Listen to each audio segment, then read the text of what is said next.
Good morning. Welcome back to the test lake, y'all. We have a beautiful fall morning, Todd. It's about 60 degrees-ish, something along those lines. Give or take 20 degrees. Yeah, the other day it was, what, 90 degrees? Yeah. So that's Midwest weather for you. But it's early, and so what we're throwing today, since the fish are always chasing shad in this lake, it's the common forage, we have this. Pull that down a little bit. Too far. Pull it back. We have that. It's the Berkeley. This is the Berkeley Flicker Shad. It's a crankbait. It's a small crankbait. In the packaging with this little circle that has some info about it, it looks kind of like a keychain. We've had a lot of temperature change here recently, so I imagine the fish are probably going to be hanging out a little bit deeper. So dive 6 to 8 feet. It says slow rising. It's 1/8 of an ounce, and it rattles. All right, so what we're going to do is tie these bad boys on, fish with them, and of course at the end of it, we'll give it a scorecard. Hey, I wanted to let you know when I opened this thing up to take it out and tie it on, there were more instructions on the inside. So what it says is tried and true. I don't know why they didn't put this on the back, but it says tried and true. Every flicker shad is individually tank tested to run true. Berkeley crankbaits create a rolling flicker action that imitates fleeing bait fish, which we have a lot of in this lake. You'll love the aggressive feel when trolling or cranking a flicker shad. And then it's got like a little depth chart thing there. So yeah, I thought that was interesting. That was all hidden on the inside. So there you have it.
Okay, all right. Initial impressions on the flicker shad. I've learned a couple big lessons today. Number one, use light tackle if you're using the flicker shad 4.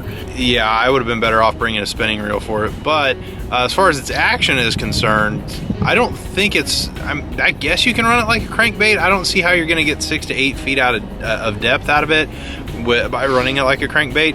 It's better served, I think, as a jerkbait. If you run it like a jerkbait, you're getting more erratic action out of it. It's going down deeper and that kind of thing. So yeah, I mean, there's a learning curve. There's a learning curve for it, but yeah, so definitely light tackle for sure. Yeah, we're getting maybe 2 to 3 max depth on this thing here, and I think he's right. Jerkbait seems to be better. We've caught a couple fish on there. A lot of this is probably user error, but heck, we'll try it. Yeah, we'll leave that one. Yeah. All right.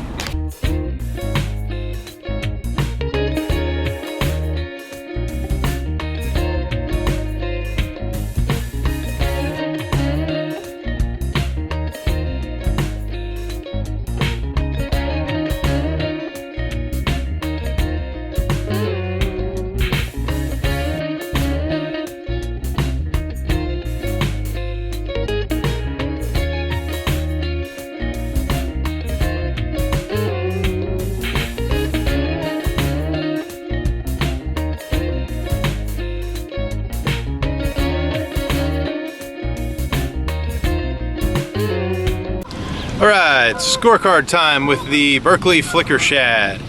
Category 1, price. Is it priced well in comparison to other products of similar nature and purpose? I honestly don't know what to compare this to because I don't know if it's a crankbait or if it's a jerkbait.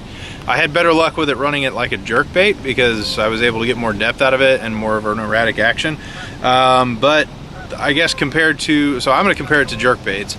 It's priced at $3.99. It's actually a pretty good price for it.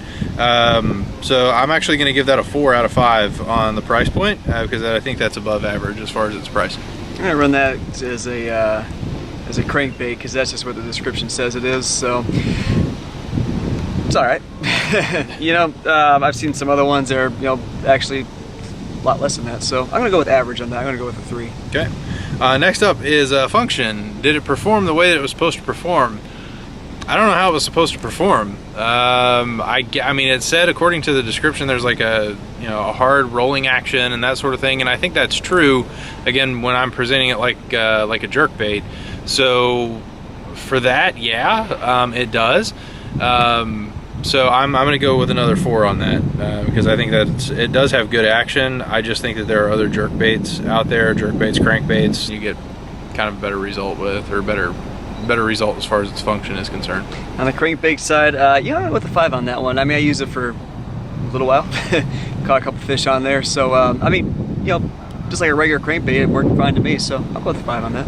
Yep. Next up is usability. How easy is the product to use? So definitely you want to go with lighter tackle, particularly for the size that we were using, the Flicker Shad 4. That's my bad. That's not the bait's fault. But like I said, there is a little bit of a learning curve as far as presentation is concerned. So you know, if you want to go with jerkbait style or crankbait style, so I'm actually going to give that a 3. I'm going to call that average, just because, I mean, it's not hard, it just, there's a little bit to figure out, you know, as far as what action is going to produce the best result for you. As far as its usability, I'm going average, 3. You know, I'll go with a 4 on that one. The way I was running it, I run like any other kind of crankbait, just kind of slow. Every once in a while I kind of jerk it here and there. It's not kind of a combination of a crankbait and a jerkbait, I guess you could say. And yeah, I got some bites on it, so usability, you know, not perfect obviously, but not bad either, so I'll go with the 4. Okay.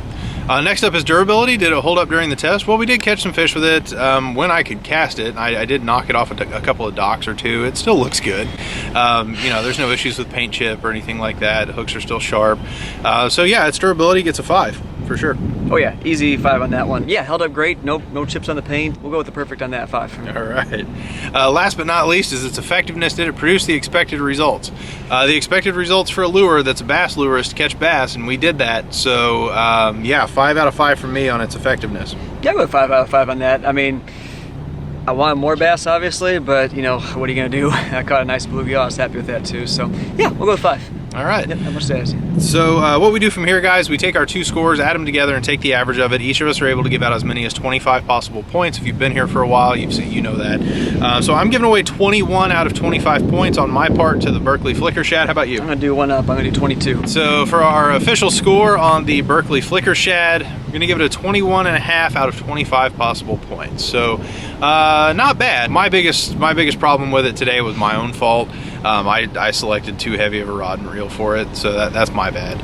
But yeah, I mean, as far as the lure is concerned, it's a good lure. It's a good lure, for sure. So yeah, guys, that's going to do it for us with the Berkeley Flicker Shad. Thanks for stopping by. Make sure to hit thumbs up on the video. Let us know that you were here. Also, hit subscribe down below. We certainly appreciate your support on that. And of course, guys, anything you want us to review in the future, rods, reels, anything, let us know.